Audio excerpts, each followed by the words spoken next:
Richmond City History Museum, and today we're going to be talking about maps. Maps!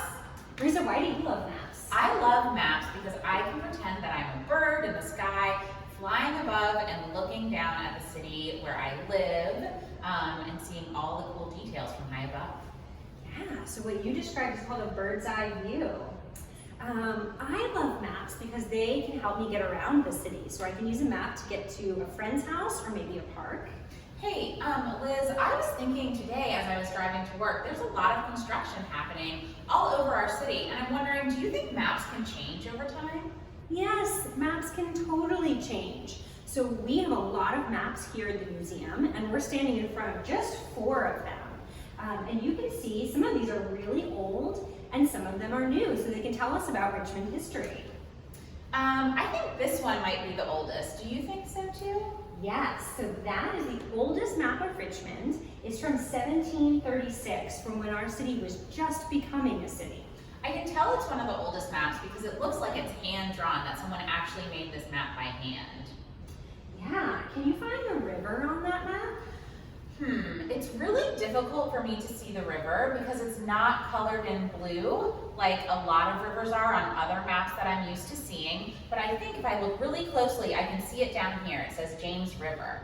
I also am noticing some city blocks that are labeled with letters as well as numbers. And this map kind of reminds me of this map over here, which I also think might be an old map of Richmond. Yeah, so this map is from 1856, so a little bit later than the first map we looked at. And you can tell it's old because of the torn edges at the bottom, right? We can also see how much the city has grown. So now there's areas in the south, like Manchester, and it's definitely getting bigger up here, right?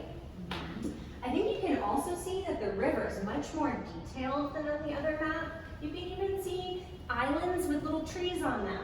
That is so cool. Also, this map looks like it was printed. I know they didn't have computers in the past, but maybe it was printed using some sort of machine as opposed to the first map we looked at that looks like it was hand-drawn. Good point. Now let's look at a map that shows us what Richmond looks like today. Oh, wow. So this map, you know, the James River is here, and it's easy for me to tell that it's the James River because it's colored in blue. And the parks that we love, like Dogwood Dell and Maymont, are colored in green, as well as Forest Hill Park. I'm also seeing there's a lot of buildings that are labeled. You can see City Hall over here, which is where the rules are made in Richmond, and I even see the Valentine. The other thing I notice about this map of Richmond is that there's 2 big roads, 95 and 64 and 195 that cut through downtown. Yeah, so the city has definitely grown over time. So now that we've looked at all of these maps of Richmond, we are wondering if our friends at home can make their own map, maybe of your neighborhood, and imagine using that bird's eye view. What would your neighborhood look like from above? Yeah, how would you draw the houses? How would you draw your city blocks? How would you draw trees and parks and even your school? Yeah, so we challenge you to make a map of your neighborhood at home.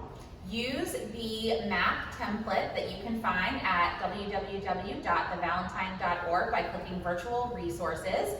Download that and get started on making a map. Yeah, and we hope that sometime in the future you will use a map and come find us downtown at the Valentine Museum, where you can see these maps from our collection as well as lots of other cool things. Thanks for visiting us. Have a good day. Bye.